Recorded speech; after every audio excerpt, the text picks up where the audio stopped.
Entonces, ¿qué vamos a hacer? Deberíamos tener, yo sé que no estamos completos, yo sé que no lo estamos, pero deberíamos tener dos pinzas que se complementan, una serie de casos de estudio, ¿cierto? Y una pinza transversal que cualifica estos dos. Y cada una tiene sus respectivos retos.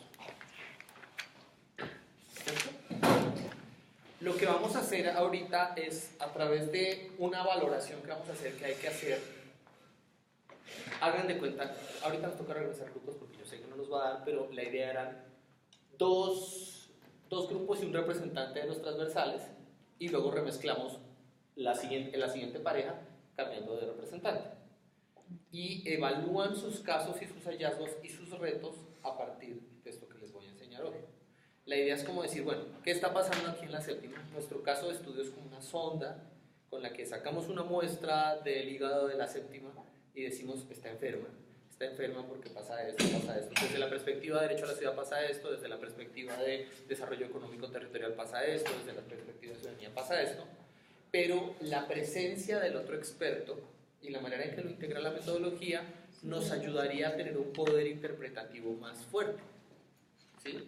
No me quedo solo con lo que sé, sino que la experticia de mis compañeros me ayuda a interpretarlo mejor y calibramos mejor los retos, ¿sí? Los retos, si se fijan, van a ser el insumo para hacer una propuesta de brief. ¿Cómo va a ser la metodología de eso? Lo que queremos es que de los retos que tenemos hagamos una primera oleada de propuestas individuales, que son ideas de una página de yo creo que deberíamos hacer una manera de transporte que tiene estas características, o yo creo que deberíamos distribuir promover la actividad económica con estas características, o yo creo que deberíamos integrar áreas residenciales con no sé qué de tal manera, ¿sí? Que van a ser ideas individuales más votando corriente que otra cosa, que tratando de resolver muy complejo la cosa. Y en la siguiente oleada miramos las ideas, tratamos de producir más cantidad que calidad, las integramos por grupos y las volvemos a pasar por el filtro de la metodología y de los retos. Las matrices que han elaborado por grupo deberían ser la manera de ver qué está pasando ahí. Entonces cada grupo tiene una matriz de 3 criterios desde la perspectiva de nuevas ciudadanías, lo que está pasando ahí es esto. No porque alguien saque más puntuación en una matriz quiere decir que la propuesta es mejor, simplemente que está más sesgada a ese enfoque, y eso no la hace ni buena ni mala, simplemente la hace con un determinado sesgo, pero la multiplicidad de experticias que ustedes tienen debería ayudarnos a calibrarlas para balancearlas de manera óptima, ¿sí? Entonces, en este momento están sesgados, con la metodología deberíamos reequilibrarnos todos para más o menos volver, ¿cómo les digo? Homologable lo que saben entre sí para crear un solo criterio.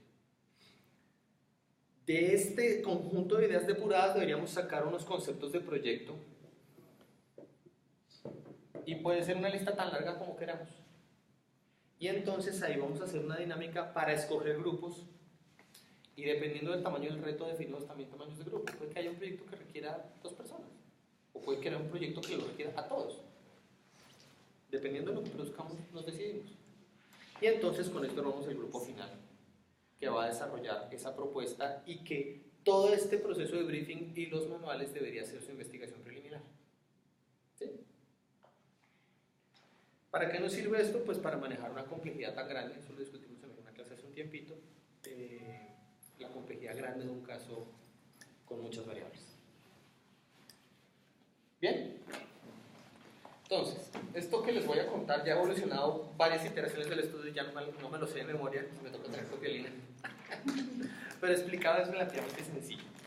Consideren la idea de paisaje, ¿sí? Antes de comprenderlo a un nivel más sofisticado, como implica la palabra territorio, por ahora solo tenemos un paisaje. Y le hemos tomado unas fotografías, ¿sí? Y como cada uno tiene una cámara fotográfica distinta, la cámara fotográfica del derecho a la ciudad o la cámara fotográfica de la construcción de lo público, veo un pedacito. Pero, digamos que si hacemos este paisaje,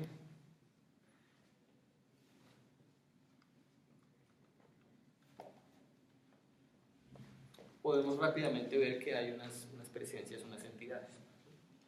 Entonces, primera cosa que mirará, que quiero que miremos. Por un lado aquí está la naturaleza.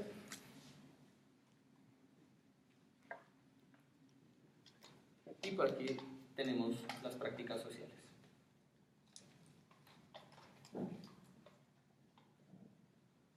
¿Cierto?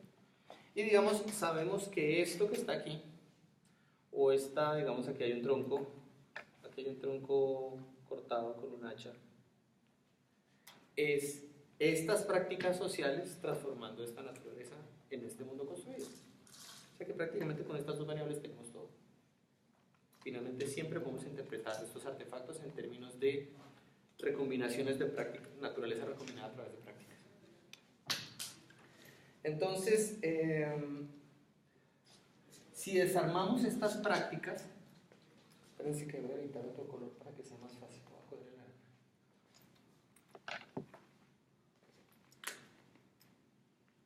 ¿Sí? Entonces, por lo menos yo debería poder ver tres cosas: oficios,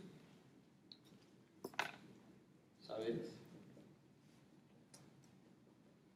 valores. Lo estoy volviendo progresivamente más intangible.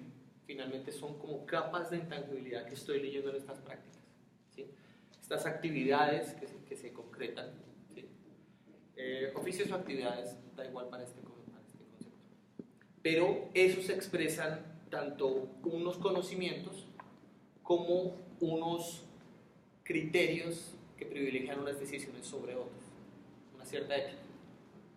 Y yo puedo interpretar esas prácticas en estos tres términos. Yo podría mirar cualquiera de los casos que he mirado, una cierta forma de graffiti en la ciudad versus graffiti comercial versus graffiti político. Yo podría reconocer que puede haber un oficio similar, pero por ejemplo son bastante diferentes en términos de valores, o que se integran con conocimientos distintos. ¿Sí? Ahí está una cara de falta de café impresionante. Bien. Si necesitan una pausa, me dicen. Entonces, lo que quiero que miremos acá, de naturaleza práctica de estas cosas, es que hay un proceso de que si yo quiero hacer un proyecto nuevo, o si quiero hacer una intervención nueva en el mundo, la hago recombinando esto. Entonces, en la primera clase, hablamos de que todos estos recursos, cuando los leo como recurso, ojo, la naturaleza no es un recurso, yo la leo como recurso. ¿Qué quiere decir eso que estoy diciendo? ¿Qué significa cuando veo ese pino? Digo, que hay un buen recurso natural. ¿Qué significa la palabra recurso? ¿Puede convertirse en algo más? ¿No? Sí, prosigue. La palabra recurso, la etimología de recurso, ¿qué tiene? ¿Utilidad? Ajá. Que me ayuda para algo. Me ayuda para algo, ¿sí? La puedo poner en función de algo, de una finalidad, ¿cierto? Entonces, hay una definición que tuvimos en la primera clase que define capital como cualquier recurso que es útil para crear valor. Es decir, que si yo tengo una idea que para mí es valiosa, un concepto que para mí es valioso, por ejemplo, cobijo, esta madera es un recurso útil para construir el cobijo y tiene valor en función de eso. Si fuera madera para utilizarla para hacer una pequeña represa, tendría valor en función de eso. Como materia prima para construir edificaciones que tienen ciertas propiedades estructurales. Pero si por ejemplo el pino fuera, el bosque fuera sagrado y fuera el reservorio de los espíritus de la naturaleza y hubiera unos conocimientos y unos valores específicos, tendría un valor distinto, tendría un valor simbólico.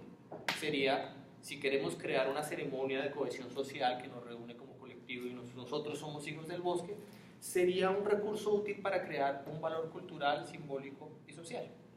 ¿Sí? Sería entonces un capital cultural o un capital simbólico, nuestro bosque sagrado. Pero si es un bosque para construir cosas, si es nuestro cultivo de coníferas, es un recurso natural que se vuelve la materia prima de nuestra actividad. Entonces, todas estas cosas que yo puedo redireccionar en función de construir determinados valores, ese proceso de concebirlas como recurso, lo vamos a llamar capitalización.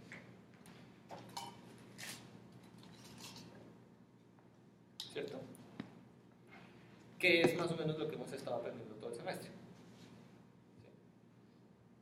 Pero aquí estamos viéndolo en su nivel más neutro, más básico. Naturaleza y trabajo. recombinados. Y entonces, una vez yo hago este proceso de capitalizar la naturaleza, que la vuelve un recurso natural,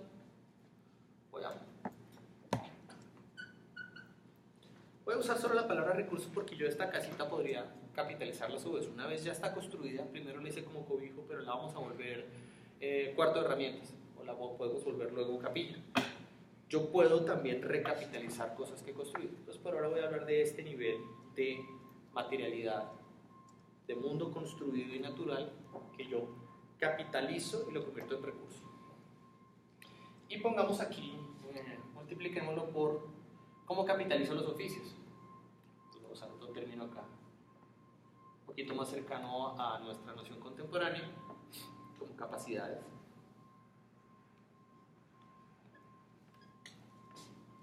¿Cierto? Y voy a hacer aquí otra pequeña capitalización. Esta sufre un pequeño cambio. El saber queda tal cual si lo tengo que reconfigurar o utilizar en una nueva acción. Lo que sé se usa tal cual cuando voy a hacer una nueva actividad que no es la que hacía con lo que sabía. ¿Qué pasa ahí? Se reconfigura según a dónde vaya. ¿Y cómo podríamos llamar esa reconfiguración del conocimiento cuando enfrento nuevos retos? Podemos llamarlo aprendizaje. Y entonces la categoría que tiene este conocimiento, que lo voy a poner exaltada, es que es nuevo. Nuevo conocimiento para el que lo posee. Si lo que yo aprendí en la primera parte del semestre lo aplico en un nuevo reto, llegó un aprendizaje y ese aprendizaje lo que convierte es ese antiguo conocimiento en nuevo conocimiento. Ese es el razonamiento que les estoy ofreciendo. Recursos, capacidades, nuevo conocimiento. ¿Y qué saldría de los valores?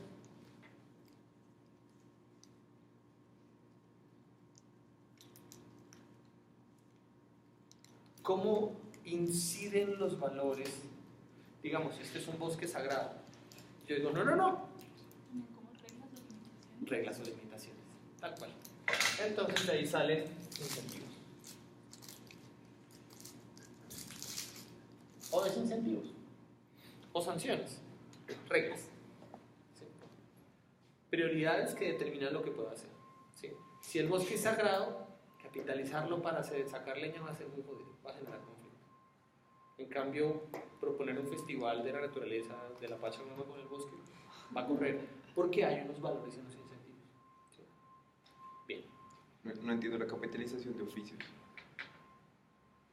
Como capacidades, usted tiene un oficio diestro como... es que el enredo allí es que están muy integradas estas dos. Okay. Porque es el conocimiento como ejecutado, ¿no? Realmente. Sí. Okay. Sí, entonces yo lo estoy ahí desarmando de un modo un poco brutal, pero digamos es como tratar de ver las capas de lo mismo. En realidad, uno en la práctica tiene muy integradas estas tres. Uno tiene muy interiorizadas su capacidad, su conocimiento y sus incentivos. Pero las estoy separando para poder ver de qué está hecho. Porque cuando nosotros tenemos que diseñar un proyecto de política pública, podemos incidir en todas estas tres. Nosotros podríamos tener el SENA o podríamos tener un centro de investigación. ¿Sí? El SENA se concentraría solamente en replicar capacidades, pero no necesariamente está logrando introducir nuevo conocimiento. ¿Señor? No, o sea, en crear nuevos conocimientos. Ajá.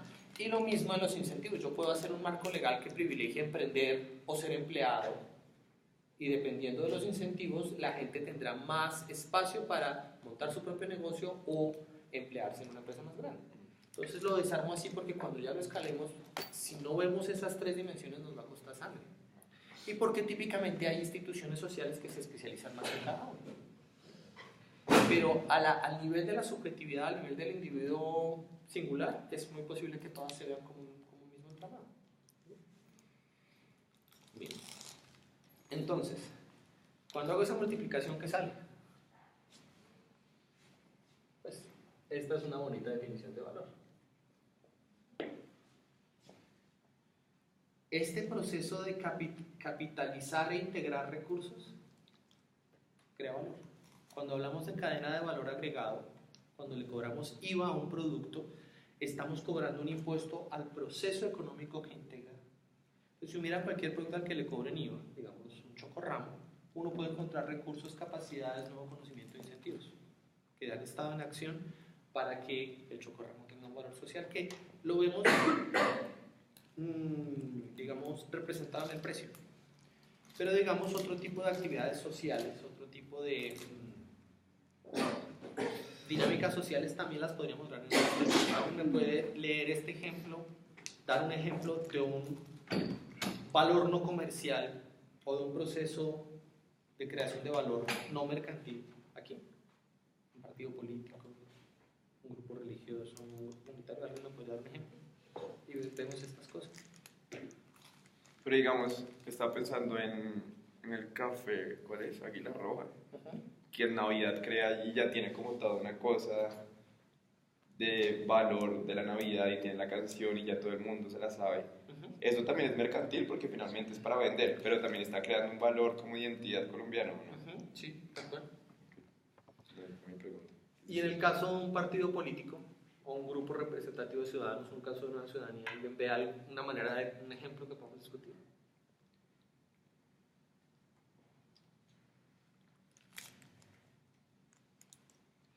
O el ejemplo que ya mencioné entre graffiti comercial, graffiti con cliente y graffiti activista. ¿Cómo es en cada uno?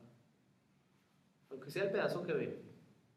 Pues digamos, el grafiti activista, los recursos, pues como digo, sí, la materia prima, los recursos, los productos que usa el grafitero, las capacidades, pues lo de las capacidades de conocimiento tal vez difiere ahí con, digamos, el comercial, porque realmente el de los oficios, pues ya entonces entra otro actor que sea, digamos, la persona que lo contrata, entonces como un oficio, como, no sé, digamos, formal o establecido, y el otro sería como entonces el conocimiento, cómo lo ejecuta mientras lo hace, pero digamos, tiene unos valores, unos ya incentivos, mediante los que puede, como dónde pintar o dónde no.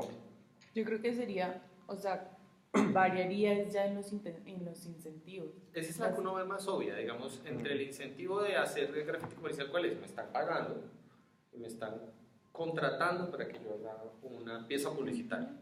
Y en el activista, ¿cuál es el incentivo?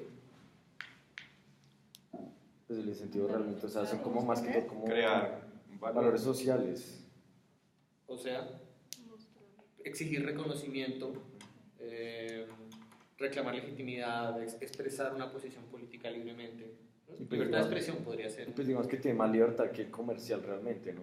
Pero también así mismo es como más limitado en cuanto a ejecuciones legales, podría ser. Depende cómo defina libertad. Pero, por ejemplo, si tuviéramos el caso de una de estas paredes de la 26, donde hay una convocatoria del distrito, versus el comercial, fíjense que podrían haber incentivos que son distintos, pero son semejantes y que implican también un cierto conocimiento. Yo puedo saber mucho sobre gráfica, stencil, sensibilidades urbanas, pero en un caso tengo que aprender cómo, así sea intuitivamente, cosas de publicidad, cosas de negociación con cliente, mientras que en el otro caso tengo que aprender cosas de procedimientos burocráticos, de leyes, de respetar un protocolo, de bla, bla, bla. ¿Sí? Puede que en ambos casos tenga que aprender a manejar presupuesto.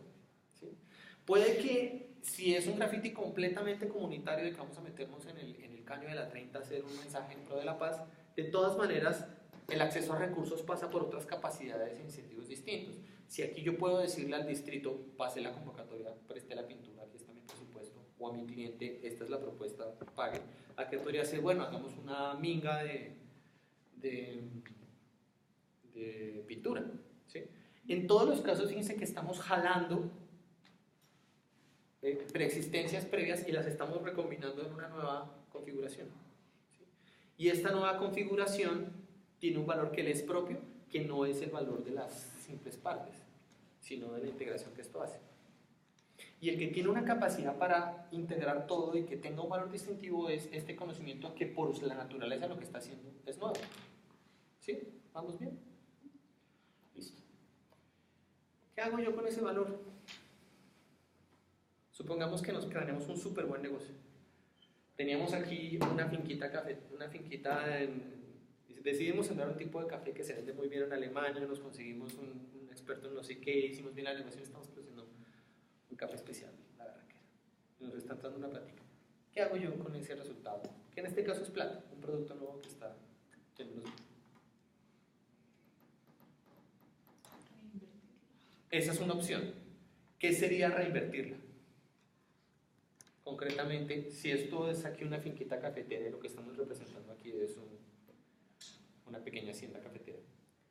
¿Qué es reinvertir en la gráfica? Dame un ejemplo de reinvertir en caso cafetero. Invertir en más recursos. ¿Cómo sería invertir en más recursos? Agrandar la finca, comprar una Agrandar la maquinaria. tierra, sembrar más matas, ¿cierto? Entonces esa la podríamos llamar, hagamos una primera, ¿con cuál? Con azul.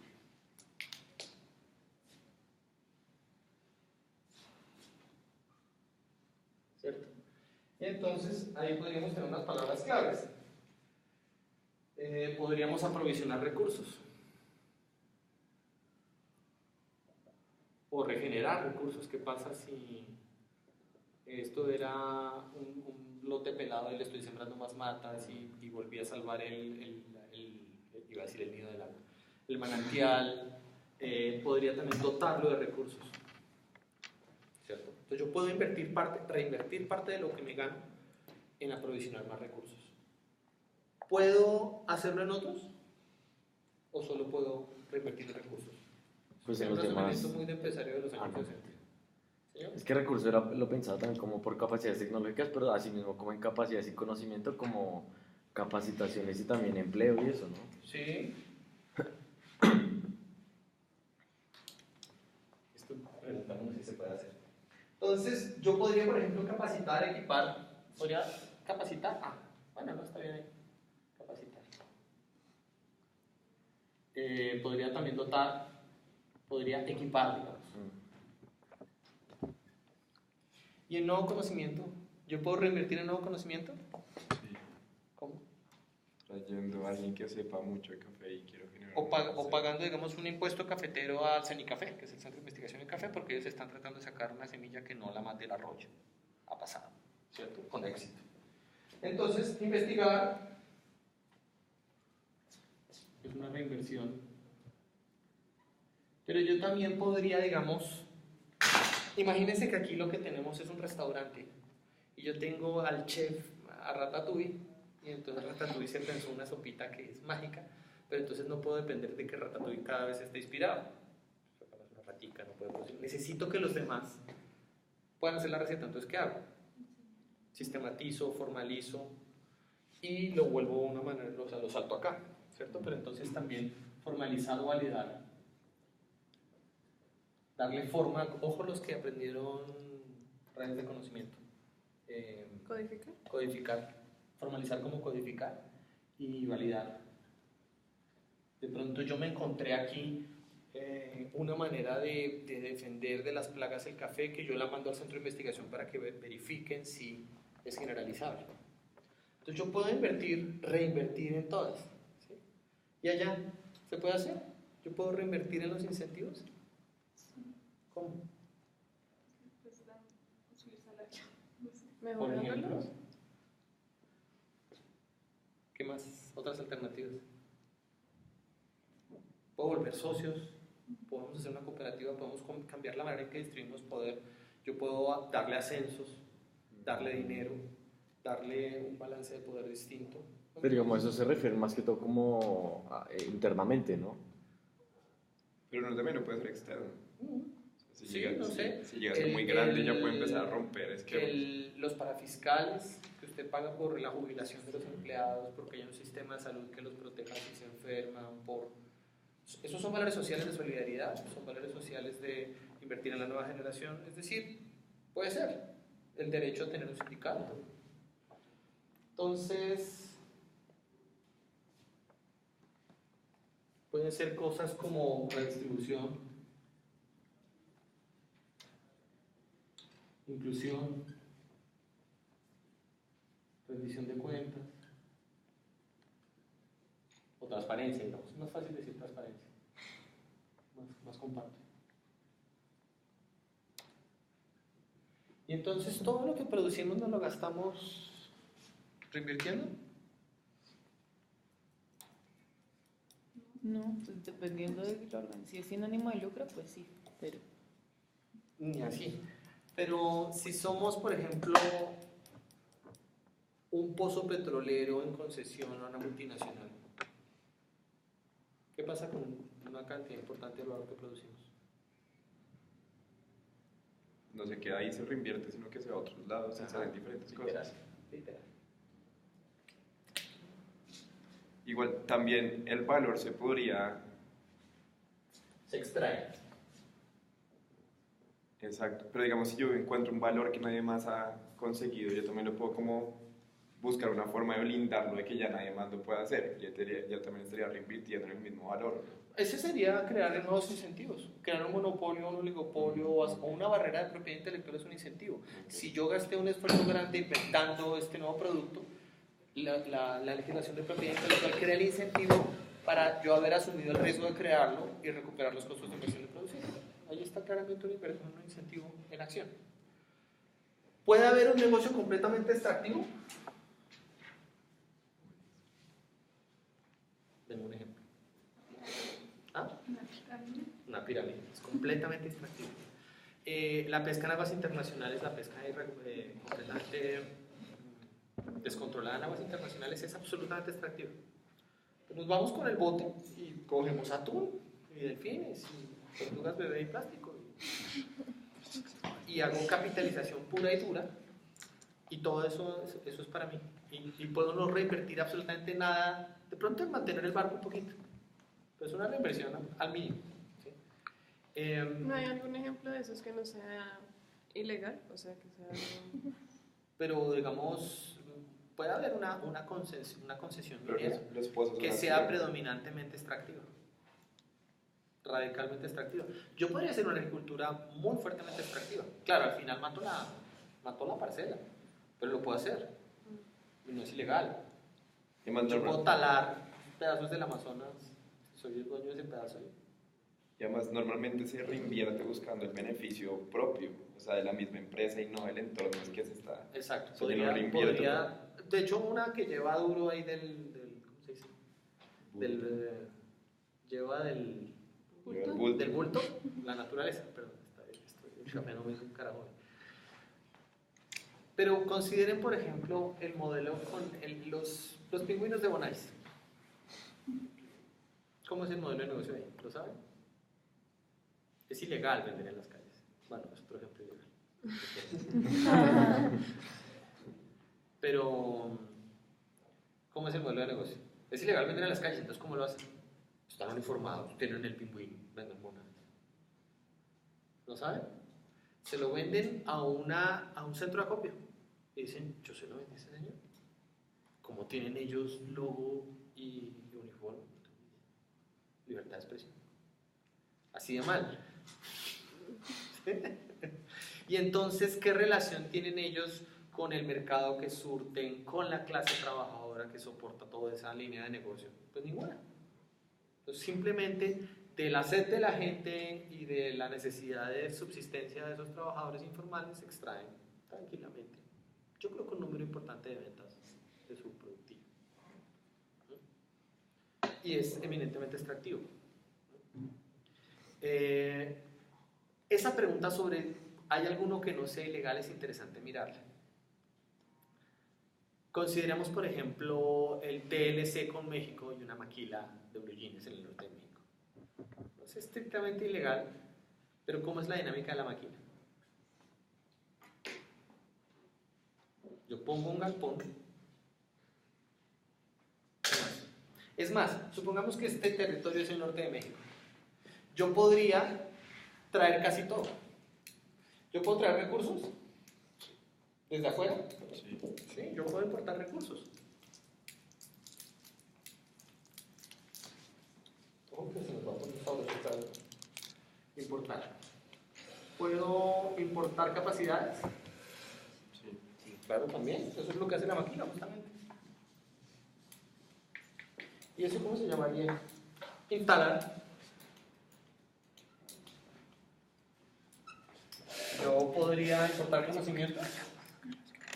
Claro, pues si es, digamos, una maquila de Levi's, la marca, las tallas, todo el conocimiento que tiene tela, yo lo puedo traer todo tal cual, transferir.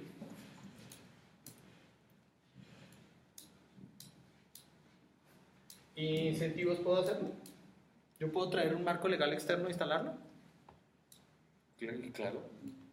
Yo puedo traer la legislación de propiedad intelectual de los gringos y aplicarla acá y evitar completamente que ustedes puedan sacar películas de la biblioteca. Eso es por el TLC.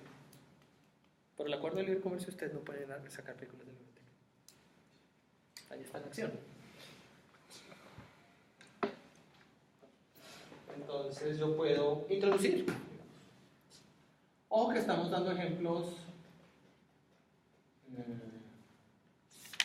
un poquito apocalípticos, pues esto no es ni bueno ni malo. Es decir, tendría sentido si vamos a montar, por ejemplo, en un puerto libre, pensemos en Mamonal, en Cartagena, vamos a poner ahí unas instalaciones para derivar productos del petróleo. Todo eso lo hicimos ahí. ¿Sí? Eso no creció naturalmente en Mamonal. Escogimos Mamonal porque es un puerto que tiene una ubicación estratégica, nos permite que es un buen lugar de suministro. Montar un puerto es un excelente caso de estos. ¿Sí?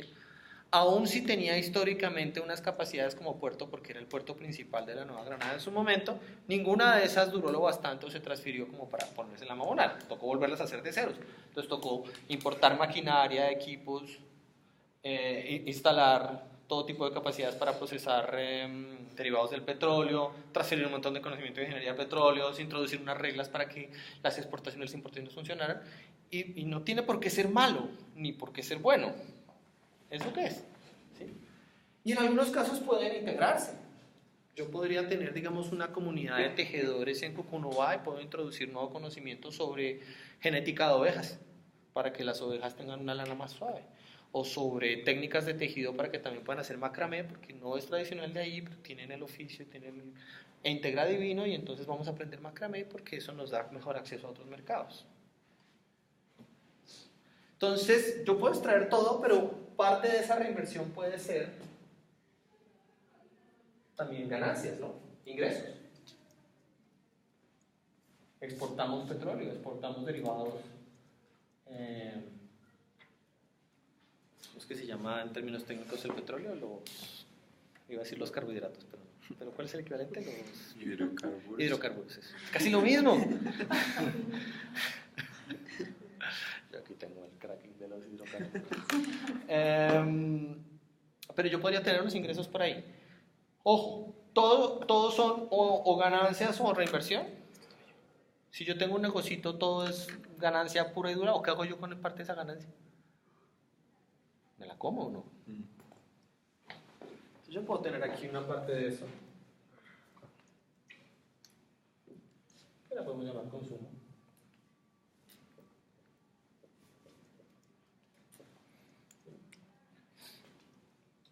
Bien. Y entonces, ¿qué pasa con este proceso de reinversión? ¿Qué produce reinvertir? ¿Qué ocasiona? Si yo tengo mi finquita cafetera y reinvierto, sea en conocimiento o en capacidades o en incentivos que obtengo. En teoría, un progreso. Pero desglósamelo, o sea, devuélvete un poco y dime qué está hecho el progreso. Así de... Pues de la mejora de alguna de esos 4 campos que tengo.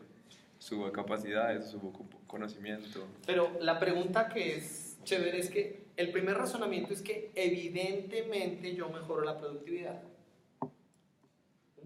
Esa es la primera consideración. Es decir, extraigo más valor si me reinvierto en capacidades. ¿Sí? Yo antes tenía una fritadora, ahora tengo 2 fritadoras, saco el doble de empanadas. ¿Sí? Entonces, en cualquier caso, cualquier capitalista o cualquier persona interesado en ser productivo mejora su dotación de factores. Esta suma se llama dotación de factores, y es factores es porque se multiplican en un solo. Y aquí están viendo la ecuación de valor de la economía, pero pues un poquito masajeada para que se... Bien. Pero esa no es la única consecuencia, y eso es lo bonito. ¿De dónde provienen originalmente mis factores? Pueden provenir del top-down. ¿Cuál es el top-down aquí?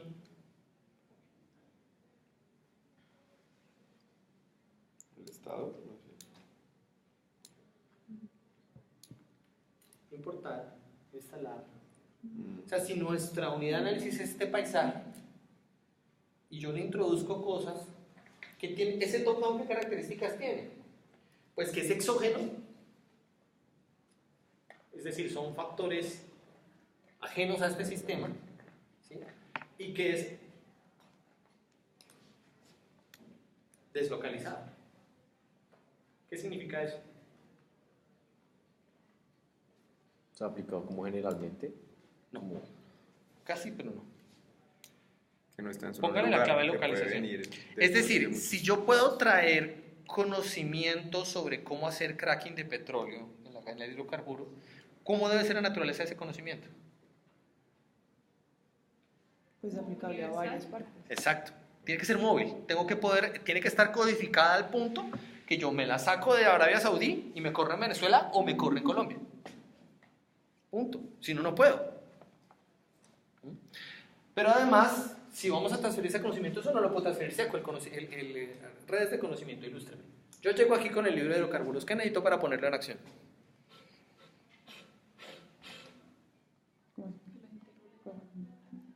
Pero sin importar. Pues que lo entienda. Alguien que lo entienda y lo pueda aplicar. Porque pues el conocimiento codificado está ahí en la biblioteca y miren ustedes qué difícil es igual. Ahí ustedes van y lo huelen y... ¿Cierto? Entonces yo necesito unas capacidades locales para que eso funcione. Necesitamos una facultad de ingeniería de petróleos. Porque si no, pues la patente del iPhone está por ahí. Yo solo tendría que comprarla. Si todo fuera plata nada más.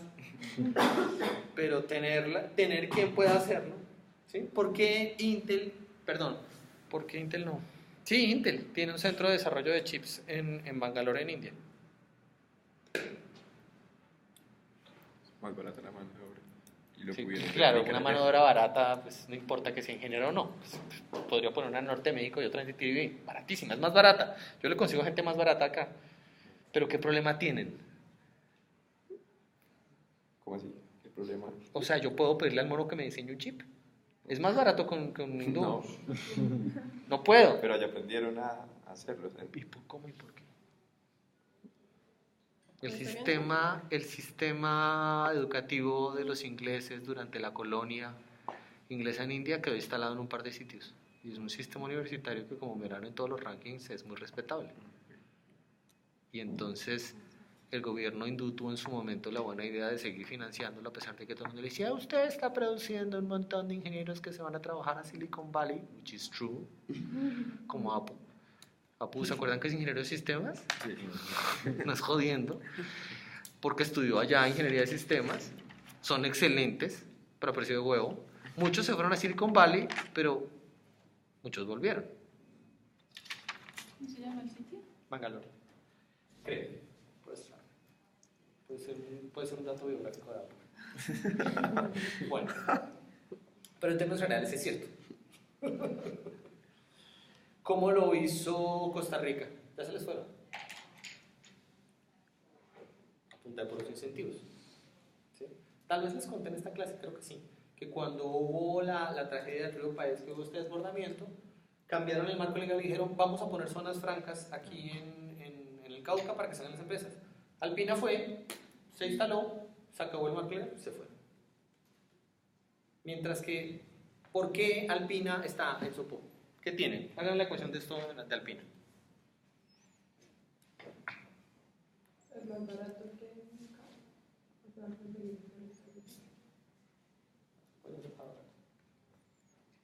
¿Pero qué recursos hay en Sopó?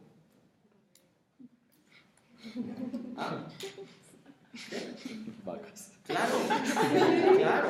O sea, tratan de llevar una Holstein a Córdoba. ¿Qué pasa con la vaquita? Muere. Se muere. En 3 horas, como se moriría uno si lo botan en una finca en Córdoba. Es muy duro. Ese clima es muy bravo. Ustedes llevan una vaquita Holstein y se muere. Y la vaquita Holstein puede producir ¿cuánto? 100 litros al día, si está bien cuidada. Entonces hay unas condiciones geográficas que son un recurso clave para Alpina. Vaquitas, pero además prados de la sabana de Bogotá. Y además un cierto costo de tierra en su momento que no era trivial. Eso resuelve hacer Alpina. ¿Qué más necesitan? Capacidades y recursos. La gente que está allá, que no necesitan trasladarse desde Bogotá hasta allá, sino que ya viven en la misma Sopó y es más barato, seguramente la mano de obra. La mano de obra que hace qué. Ordeñar. Sí, Exacto, o sea, sí. eso. Sí. Lo mismo que con la floricultura. pero Alpina se resuelve solo ordeñando vacas, entonces UAT nos estaría cascando. Pero ¿cuál es la diferencia entre UAT y Sopó? La cercanía con Bogotá. Bogotá, ¿cierto? Y los expertos en aglomeración económica que nos pueden decir que le ofrece Bogotá, la sombra de aglomeración de Bogotá, ¿qué le ofrece a Sopó? Pues de por sí también son como los recursos y las capacidades primero, ¿no? Pero, Claro. o sea, aprovecha en Sopó, son como los incentivos, o sea, como lo del costo de la tierra y eso. Ajá. Pero ¿qué capacidades aprovecha Bogotá? Que no tiene próximas UAT. Solo gente que ordeña. Alpina se resuelve con gente que ordeña. O sea, le tienen mucha fe a Alpina. ¿Cómo en qué? Sí, el agua. Ingenieros químicos. Ingenieros químicos, ingenieros de alimentos, administradores de empresas, mercadotecnistas, gente que sabe branding. O sea, tener una multilatina como Alpina no se hace con puros ordeñadores. Se requiere mucho talento, muy calificado, muy costoso de producir, que la sombra de aglomeración de Bogotá gustosa le provee. Pero UAT le toca conseguirlo en dónde. En UAT o Chiquinquirá no hay. A lo sumo el señor tiene alguien que les enseña a cuajar queso. ¿Sí? Pero producir el bonjour no pasa por cuajar queso. ¿Sí? Hay que marcar a una generación con un producto ícono con el que se sientan identificados a lo largo de 15 años de vida y se vuelvan fieles a la marca, bla, bla, bla, bla. Eso no lo produce ordeñar vacas. Entonces ahí hay un tema de capacidad de nuevo conocimiento que es súper brutal. Más incentivos. ¿Sí? El solo mercado interno de Bogotá es lo suficientemente bravo para que una empresa francesa compre la alquería y trate de pelear de tú a tú con ella. Entonces, ojo con eso. Bueno, listo. Entonces, no todo me lo gasto en productividad. Alpina reinvierte en Sopó. ¿Y por qué habría de hacerlo? Seguramente. Seguramente. Entonces, si yo repartiera este aprovisionamiento, regeneración y dotación de recursos, supongamos que lo hago con la geografía, el paisaje natural que surte de buena leche a Sopó. ¿Eso todo me lo gasto en nuevos productos de Alpina o me queda algo nuevo acá?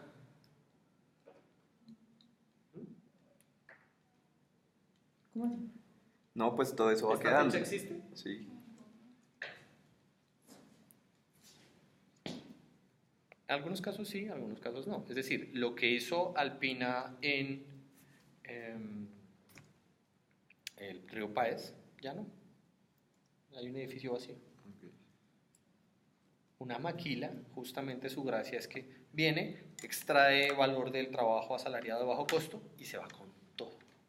Es más, el gobierno mexicano mostraba muy orgulloso las cifras de exportaciones de productos que tenía la economía mexicana, pero no mostraba que el porcentaje máximo de esos ingresos se volvía a ir. ¿Y qué diferencia hay, digamos, consideren esta historia? Hablamos ya del caso de sí, lo hablamos en una de las asesorías de la industria de autopartes bogotana. ¿Se acuerdan? ¿Cómo es el cuento? Ya lo olvidamos. Es que, o sea, que las industrias buscaban era como... O sea, que anteriormente la industria buscaba hacer como todo, pero realmente entonces empezaba como... Ahí está, o sea, está produciendo una premisa que le lleva al mismo resultado, pero no es ese.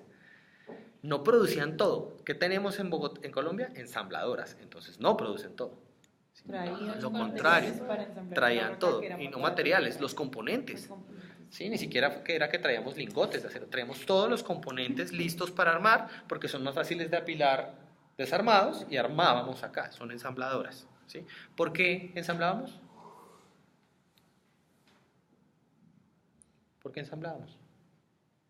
Porque los saberes no necesitaban ser tan altos. Sí. La mano de obra era barata. Pero había un mercado lo suficientemente interesante, pero demasiado lejos del mar.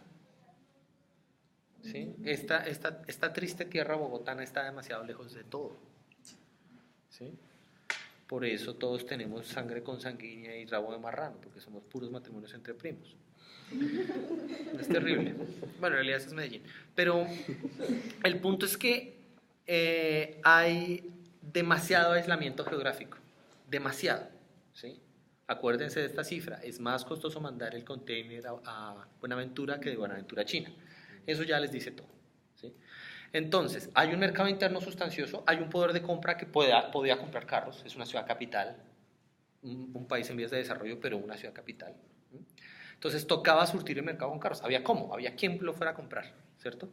Pero la única manera racional era traerlo desarmado y armarlo aquí. Muy bien, listo. ¿Y qué pasó? Y ahí ya estamos en su punto. Que antes hacían toda la cadena integrada hacia atrás ellos porque traían todos los componentes, pero Empezando a buscar Se dieron reducir los cuenta. componentes acá. por costos, especialmente los productos, los repuestos, que se agotan más rápido. Traerse un container de amortiguadores de pronto es mucho más costoso que producirlos acá, y los saberes disponibles eran capaces de producir cojinería, containers, ¿cierto? Pero, ¿qué pasa cuál es la diferencia entre ese modelo basado en encadenarse y tercerizar y una maquila?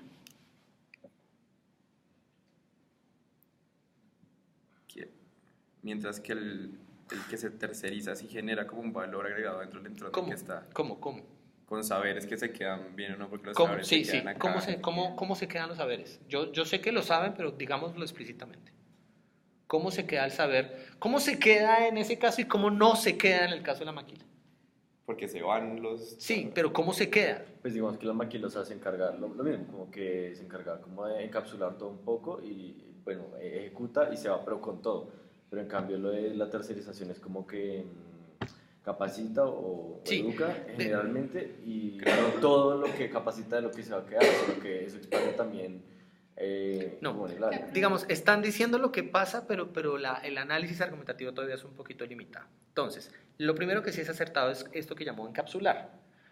¿Qué sería el encapsulamiento en una típica franquicia, en una típica maquila? El caso de la franquicia McDonald's muestra muy claramente que está encapsulado. ¿Cómo está encapsulada la franquicia McDonald's y cómo no? ¿Y qué significa el encapsulamiento en ese ejemplo? O en el caso de una maquila de Levi's. ¿Cuál es el conocimiento clave que está en un blue jean, pero que está encapsulado en el blue jean y yo como gente que lo coso no lo puedo leer? Todo lo que es marca, ¿no? Marca y diseño de moda.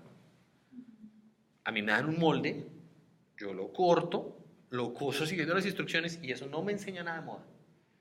¿Sí? A diferencia de algunos compañeros de ustedes, jugar mucho videojuegos no enseña a programarlos. Sí, entonces yo le preguntaba, bueno, ¿ya analizó el estado del arte? Sí, he jugado otros videojuegos. Vamos bien. Pero bueno. Pero ahí está encapsulado. ¿Cuál es el conocimiento clave que está en McDonald's? Que está encapsulado, pero que yo como trabajador de McDonald's no puedo ver. Lo mismo, ¿no? La publicidad. O sea, Sí, branding. Ah, sí. Porque yo puedo saber asarla, es decir, hay un profesor de mercadeo que me preguntaba una era muy sabia. ¿Usted puede hacer una mejor hamburguesa que McDonald's? Ah, claro, soy inmunda, yo puedo hacer una más rica. ¿Puede hacer una mejor cadena de suministro? Y eso uno no lo ve. Todo ese detrás. ¿Sí? ¿Servir un buen crepe de crepes y waffles? Bueno, pero repita la cadena de suministro.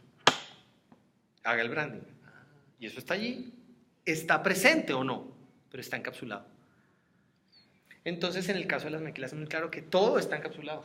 ¿Sí? Uno no tiene ningún acceso al ADN de marca de Diesel cosiendo los blue jeans.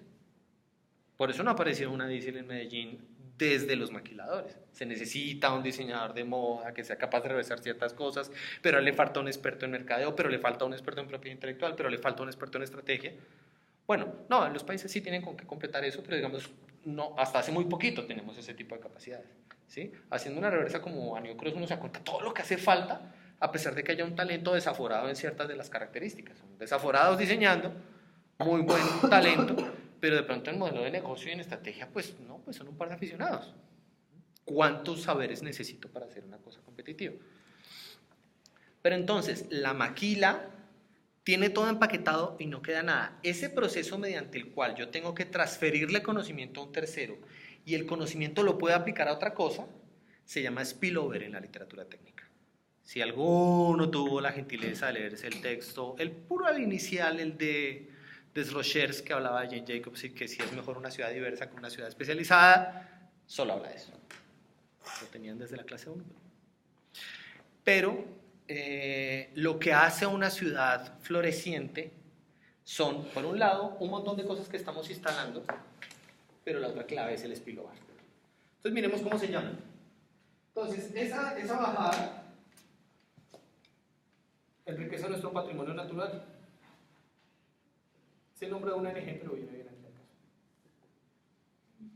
Porque Alpina podría tener un programa de reforestación, de cuidado del agua. Debería. Muy estúpido si no. Estas capacidades yo las puedo usar en nuevos recursos, ya lo habíamos dicho con el propio, ¿cierto? Ejemplo de la casita que le hicimos como cobertizo, ahora la vamos a usar como depósito de herramientas. Pero eso se llama acumulación de capital.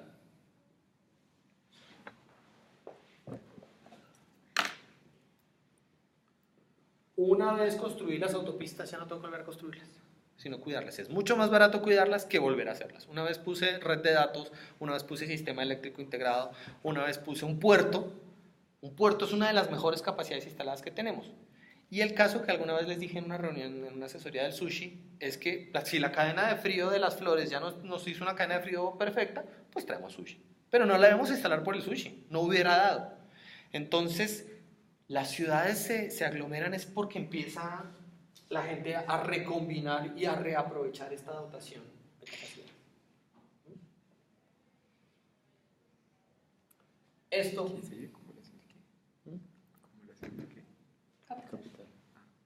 esa acumulación en el territorio, ¿cómo se ve la acumulación en el territorio de conocimiento? ¿En qué la veo? Digamos, mediante instituciones eso, ¿no? También, o mediante ofertas como de empleo y esas cosas, como mediante la especialización también del propio... La disponibilidad de trabajadores y los trabajadores calificados son un muy buen indicador de esto que me refiero, que se llama base de conocimiento. Y se van creando como distritos de conocimiento, ¿no? Claro, como el Ricaurte, como el si yo estoy en el Ricaurte y se quiebra una empresa, las demás empresas pueden absorber a esta persona que sabe de artes gráficas. Les es útil. Si ustedes, digamos, si Bogotá es la ciudad más floreciente en industrias creativas, si ustedes son las industrias creativas, pues se quedan en Bogotá porque si se van a Tunja les toca trabajar en un plotter. I guess. El tunjeño de acá, perdónenme, hay algún tunjeño. Pero sí, hay ese problema, y si alguno de ustedes quiere hacer alta costura, tiene que irse a París. Pues porque a Punta Joana Ortiz vamos lento, con todo el respeto que ella merece. Se requieren mucho más cosas que alguien que diseñe los vestidos, como ya nos ha mostrado acá en New Cross. Para tener una industria de alta costura necesitamos tener hasta cine. Base de conocimiento se llama eso. Y como siempre, la más tricky porque es la más intangible, y digamos en el entorno institucional que tenemos en Colombia es complicado creerle a esa. Pero si yo reinvertido en redistribución, inclusión, transparencia, pensemos en el caso de una empresa. Queridos empleados, nos fue re bien, voy a darles un bono a todos. Voy a formalizar los contratos de todos. ¿Qué ganamos? Confianza. Legitimidad. Fidelidad. Legitimidad. Pero la fidelidad creo que es un componente importante de la legitimidad. Bien. Todo eso sumado, estas dos, acumulación de capital y patrimonio natural, las vamos a llamar territorio construido.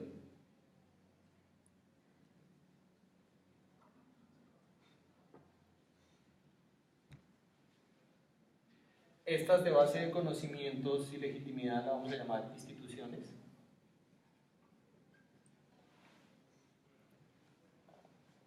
Esto por acá, consumo y ahorro. Porque pues también algo que no ahorro, porque pues viejito va a ser jodido, lo vamos a llamar bienestar. Y sumando esas tres, esa palabrita que Sebastián llamó progreso, técnicamente la podemos llamar desarrollo endógeno.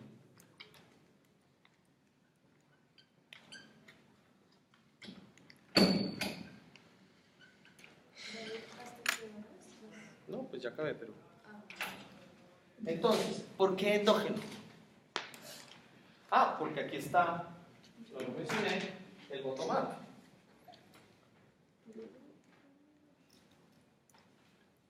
El bottom-up es lo opuesto, es endógeno y está localizado. Y por lo tanto, esto se llama desarrollo endógeno. ¿Qué nos interesa del desarrollo de fuentes exógenas y del desarrollo de fuentes endógenas? ¿Cuáles son los pros y los contras de cada uno? ¿O qué dinámicas tiene este de arriba versus este de abajo? Pros y contras. En el endógeno yo puedo decir qué hago, en el exógeno no. Sí, está bien. O digamos, en el exógeno siempre soy reactivo. ¿Sí? ¿Qué hay? ¿Qué puedo atraer? Pero fíjense que es muy importantísimo. Toda esta lógica es, por ejemplo, atraer inversión extranjera. Atraer trabajadores calificados. ¿Sí? Hay industrias enteras en países que dependieron en su momento de haber atraído trabajadores calificados. El emperador de Japón se trajo un ingeniero electrónico a Japón en el siglo XVIII, XIX, y le invirtió duro a que se mantuviera, le enseñara a un grupo de pelados y crearon escuela. En su momento, Bolívar hizo eso con unos ingenieros químicos franceses, invitó a unos científicos de la corte que se vinieron aquí. Bajo esa estela vino un tipo como Humboldt, pero las instituciones o la dotación no dio para que se instalaran aquí cosas. Todo esto tiene una trayectoria histórica siempre. Entonces yo aquí puedo ser más reactivo y puede ser muy importante porque a veces tengo que atraer cosas, fíjense cuántas cosas llegan a Bogotá porque la dotación endógena nos permite conectar con unos flujos que llegan de afuera, especialmente el de transferencia de conocimiento. O porque podemos atraer inversión. Poder atraer inversión y poder atraer conocimiento crea muchas de las condiciones de bienestar y de posibilidades de negocios que tiene Bogotá. Somos una potencia en industrias culturales, por lo menos a la escala colombiana, porque en su momento fuimos atractivos para importar un montón de cosas. Canales de televisión, infraestructura de radio, infraestructura editorial. Sin eso no podríamos tener industrias creativas acá. Pero ¿cuáles los pros y contras del desarrollo endógeno?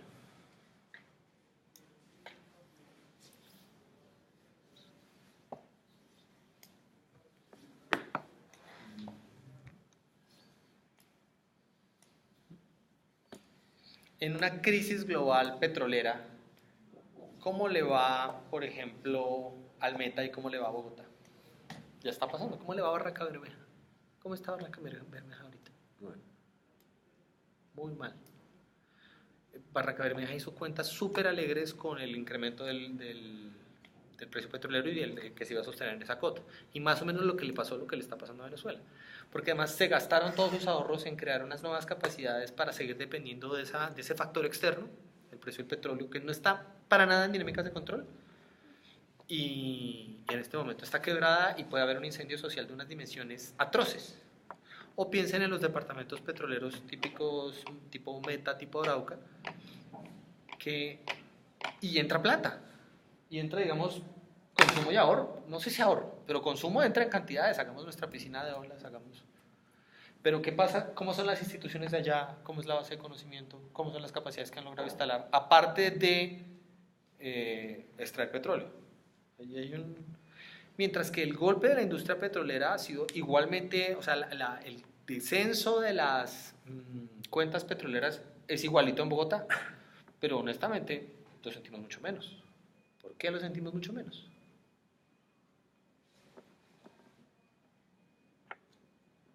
Pues nuestro mercado interno, la diversidad de la economía local. Hay muchas empresas bogotanas que viven solo de los bogotanos, ¿cierto?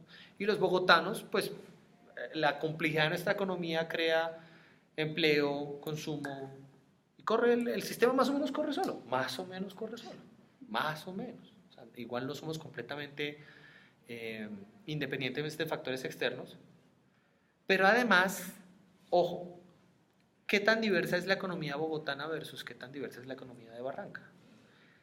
Si se cae el negocio petrolero, ¿qué alternativas de negocio tienen? Las misceláneas. Vender gaseosa y vender. Y entonces ha pasado, ojo que esto lo vi con el trabajo de campo que hice con los estudiantes de maestría, nos fuimos a Huatelle, Cucunubá. Allá hubo un pico de industria de minería de carbón, más o menos 2008 al 2011. ¿Sí? Entonces, piensen históricamente lo que hace que tengamos muy buena minería de carbón. ¿Qué consecuencias tiene en este mapa? ¿Qué nos pasa? Estamos teniendo 4 minas, venden carbón en cantidades para las, a muy buen precio, para las termoeléctricas de Boyacá y Valle. ¿Qué consecuencias tiene en el territorio? Piensen. Todo el mundo se especializa en eso. Entonces, Sí. todo el mundo gira en torno a eso. ¿Qué es la especialización? Pero ojo con las especializaciones. Una, los estudiantes, los buenos estudiantes, los que tienen unas capacidades de aprendizaje, todos se especializan en el SENA para oficios relativos a las minerías. Los que no, ¿qué hacen? Se meten a trabajar ahí, arman Dejan la su agricultura, propio- dejan la lechería, dejan todo lo demás, porque es que vender ruanas versus minería es un dilema horrible, pero da mucho más estabilidad irse a la mina. ¿Sí? Porque usted puede garantizar unos ingresos para comprar la casita y sostener a su familia. Vendiendo ruanas es bien jodido y bien. Entonces se empiezan a reconvertir las capacidades que existen en función de ese modelo. Y los que no son mineros y de alto nivel o de bajo nivel, ¿qué son?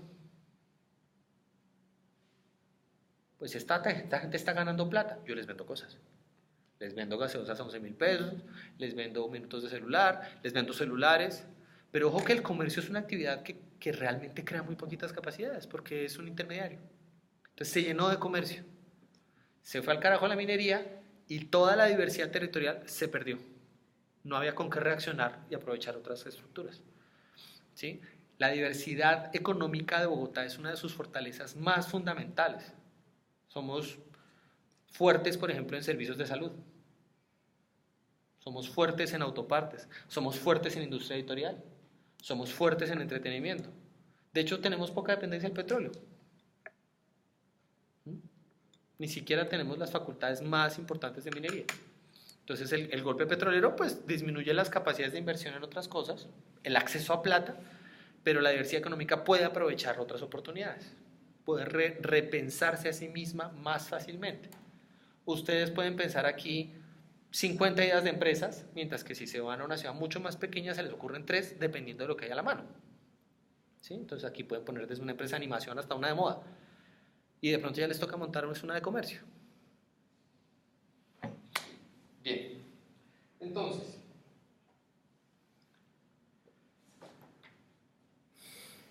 en cada uno de los casos de estudio, aprovechando la diversidad de miradas que tienen, van a aplicar esta ecuación. A ver cómo está corriendo. Esto es una manera de preguntarle al reto que formularon qué tan completo está, qué tantas cosas está bien. Digamos, todo lo que hemos aprendido en el curso, idealmente está más o menos integrado. Fíjense que cualquier proyecto, cualquier intervención de diseño que hagamos es una de estas ecuacioncitas. La pregunta es, ¿de dónde sale lo que estamos gastando, lo que tenemos que gastarle? Pero, ¿de qué vamos a depender? Factores exógenos, factores endógenos, ¿y en qué dinámicas están para decidir hacerlo? Pero también las intervenciones actuales, los modos de transporte, de comercio, de estilo de vida que actualmente están corriendo por ese corredor, son ecuaciones así.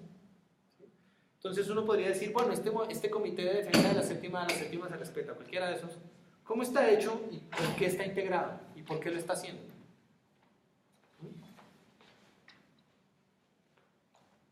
Entonces vamos a hacer lo que les digo, nos hacemos 2 grupos y dividimos a los de transporte entre los 2 grupos y estos 2 grupos reparten, recombinamos.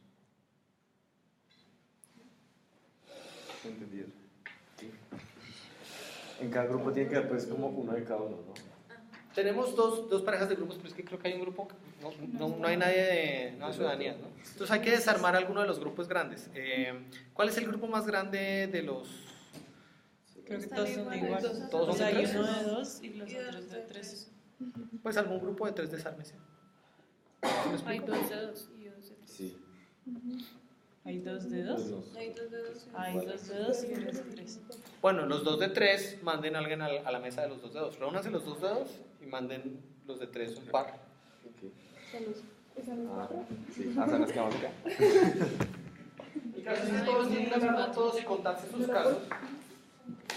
Sí. No, es Como que la si idea es allá hay que 5. hayan 2 grupos, pero uno de cada uno, ¿cierto? En cada grupo, por eso. O sea, no podemos estar muy 2 grupos con uno de cada uno, sí, esa es la mejor manera de decirlo. Pueden haber 2 de cada uno, pero 2 grupos bien combinaditos y luego otros 2 grupos bien combinaditos. Eso me queda. O sea, que cada grupo haya Me quedo acá. Sí, por lo menos.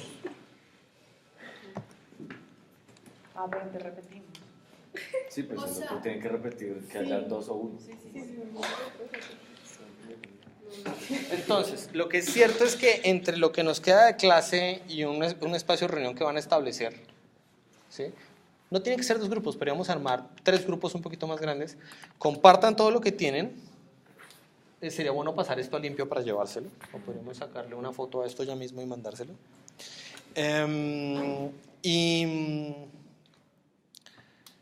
Reescribimos retos. O sea, Pero no- mezclado. O sea, Sí, remezclados. Entonces, y fíjense que estos naipes deberían ser pedacitos de una de estas aplicados al caso. Y como idealmente hablen de los casos que comparten, o donde todos tienen algo que opinar. Los recursos, las capacidades, el conocimiento. Sí, no, en realidad, por ejemplo, puede ser que describa un factor de las instituciones o del territorio construido que tiene como consecuencia. Pero tiene que haber algo de ahí, ¿no? Pero está en algún lugar. Porque pues esta es la teoría detrás de las constelaciones de valor. Si tienen constelaciones de valor serias, esto sale, porque sale. ¿Sí? La cuestión es que esto trata de integrar todo con todo, para que vean todos los intríngulis de lo que están diseñando, de lo que están evaluando. Y entonces los retos se nos vuelven retos de diseño. Entonces la próxima clase traemos retos y al menos una propuesta de diseño por cabeza. Pueden traer 4, pueden traer 5. Pero es individual. Pero los retos no se Individual. vuelven las propuestas, pues. ¿Ah? Los retos no se vuelven las propuestas. No, las No, propuestas hay un están reto los que retos. es, por ejemplo, la economía callejera de la séptima es completamente extractiva, vamos a volverla inclusiva. Eso es un reto, no tengo ni idea cómo. La propuesta. El cómo es la propuesta. Ah, bueno, ya tenemos propuestas también para el juego. Una por cada Individuales, Las que pero sí. ojo, no es como una licitación tipo tercero. Es Echar ideas. vamos a echar ideas porque necesitamos proponer proyectos para entre todos. Entonces es más un trabajo creativo colectivo en una especie de filtro diabólico. Ok. ¿Sí? No es eso. Es como, porque además no necesariamente van a diseñar la idea que voten. O sea, no hay que, o sea, hay pensamos en más cantidad que calidad realmente. Claro. Sí, o sea, no tanto la especificidad de las cosas. Ajá, sino yo creo que un enfoque interesante de solución es movernos por esta cosa. Yo creo que el circuito musical deberíamos integrarlo, el circuito rockero debemos integrarlo con el Sí, circuito o sea, no hay que musical. darle forma todavía. Deberíamos hacer almacenes de música gay, porque ahí están, ¿cierto? Deberíamos integrarlos con los deportes, entonces yo toco saxofón en un parque. No sé, y analizo eso, cómo me enfrenta a los retos. Okay. ¿Sí? Pero las propuestas son individuales, los retos son en los grupos. O podemos sacar muchas propuestas entre todos. También, pero necesitamos cantidad. La manera en que se lo inventen cómo hacerlo es lo de menos. ¿Sí? Porque no es un filtro. Ahora, preferiría que fuera individual, porque pues dado que no lo hacen de otro modo, ¿qué tal si les ofrezco gaitas felices por las licitaciones individuales chéveres? A ver si salvan su maldito culo. Okay. Pues marica, hagan las malditas licitaciones, hagan algo de lo que se les pide, que es bien fácil. Ok. Entonces, ¿para qué? Presente este pues, Bueno, Tú le llevaste con pero es que yo facilidad acá la no decidimos las naipes. Te llevaste con facilidad la cantidad de estudios que o sea, nosotros que... Pero es que habría que tener otros par de naipes. Andrea, y ella no están. Ah, no. Pero igual Desde falta lo que va a uno. venir alguno. Pero igual falta uno. hacer ese rol y armar equipos. ¿Pues alguna de ustedes lo está jugando? Hay un personaje. Sí, falta uno. Pero entonces, y una vez se siente para allá. Igual Andrea está, o sea, pues, yo digo. No, es que sí. O sea, igual Andrea toca tenerla en cuenta. Oigan, sí, no, o sea, Andrea viene. O sea, igual Andrea hay que tenerla en cuenta, ¿no? No se ha salido del curso. No, pero Sí, pero ahorita no estamos está haciendo una físicamente actividad. Pero hay que tenerla presente, o sea, como que tiene que quedar en algún grupo o algo así. Pero No. eso ese es el jueves, No. realmente. No es para Es que allá. ahorita no o sea, ahorita no Es se solamente puede para trabajar, discutirlo, para solamente para discutirlo. Entonces, ¿por qué no nos sentamos alrededor de una mesa y ya? Hagamos todo unido. Entonces, muy jodo. Verídico, toda la razón, hagámoslo juntos y ya.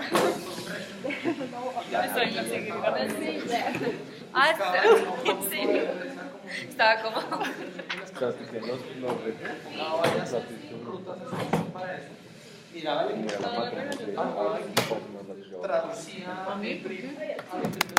las nombres precisamente el equipo. Pero- hacia-